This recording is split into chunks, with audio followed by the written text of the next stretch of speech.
जैसा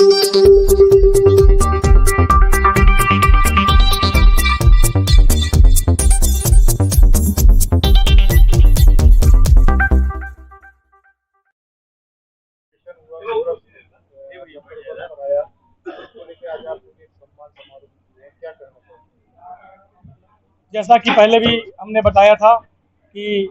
लखनऊ के इंदिरा गांधी प्रतिष्ठान में हमारे Uttar Pradesh tent caterers and decorator association के तत्वाधान में एक महाधिवेशन किया गया था, जिसके लिए उत्तर प्रदेश के जो हमसे जुड़े हुए 65 जिले हैं उनको बुलाया गया था। उसी के क्रम में पूरे उत्तर प्रदेश में सबसे ज़्यादा संख्या तकरीबन 150 लोगों को 150 लोगों को लेकर हम गए हुए थे। हमारे संगठन के सभी लोगों के लिए बहुत बहुत धन्यवाद करने के लिए यह एक आम सभा रखी गई है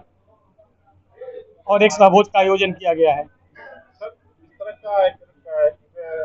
द्वारा जो आपका होना है, इस तरह का बहुत से संस्थाएं हैं, लेकिन जिस तरीके से गोरखपुर का बैनर और पोस्टर पे साथ देना और काम करना, ये किसका दिमाग रहा और क्यों इस तरह से किया? आप लोगों को बता देना चाहता हूँ, कोरोना काल के बाद से जून 2022 में मैंने एक व्हाट्सएप ग्रुप चलाया था, जिसमें अलग अलग संगठनों को छोड़ के मैंने जो उस संगठन से हटे हुए व्यक्ति थे, चाहे वो टेंट वाले भाई हो, लाइट के हो, जनरेटर के हो, फ्लावर डेकोरेटर हो, वेटर हो, कैटर हो, बैंड, रोड लाइट, घोड़ी, बग्गी,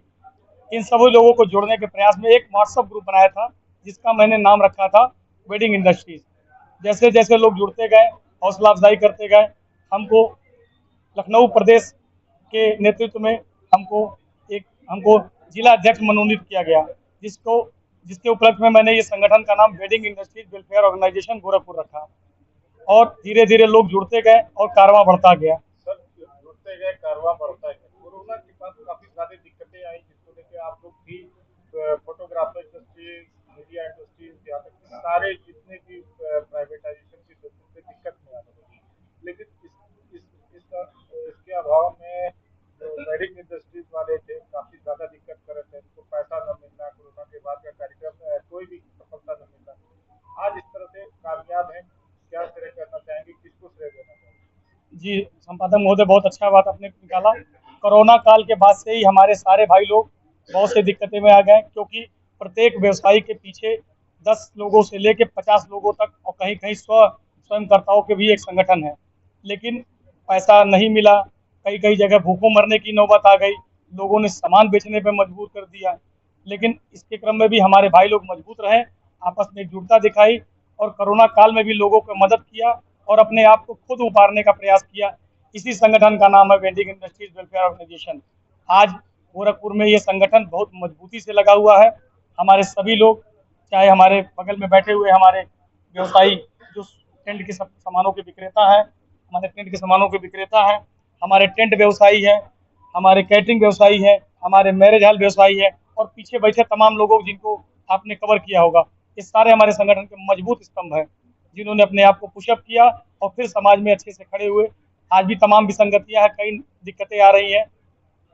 जैसे जीएसटी को लेके उसमें भी वार्ता किया जाए, आज की बैठक भी किया गया है। पुलिस से थोड़ी हम लोगों को दिक्कत होती है, यातायात प्रबंधन में दिक्कत होती है, इसके लिए हम कमिश्नर और अधीक्षक रैंक पे लोगों से वार्ता करेंगे। इस संगठन में उसकी भी चर्चा की गई है और सबसे महत्वपूर्ण चर्चा ये थी कि कैटरिंग और टेंट के कार्यों को जो रात भर कराया जाता है, उससे हमारे लोगों को कार्य करने में, हमारे मजदूरों को, हमारे मालिकों को, हमारे भाइयों को बहुत दिक्कत आ रही है। इसके लिए एक प्रचार प्रसार का माध्यम बनाया जाएगा और आगामी ये निर्णय लिया जाएगा कि रात्रि 12 बजे के बाद कैटरिंग की सेवाएं नहीं दी जाएंगी और इसको अच्छे से करने के लिए हमारे बैंड वाले भाइयों को पहल करना होगा, हमारे लाइट वाले भाइयों को पहल करना, समय से मौजूद हो, समय से बारात लगे और हमें स्थानीय प्रशासन का भी सहयोग लेना होगा, तब जाके हमारा व्यवसाय आगे बढ़ेगा और सहयोगी होगा। मैं शशिकांत गुप्ता, जिला अध्यक्ष wedding industry welfare organisation Gorakhpur.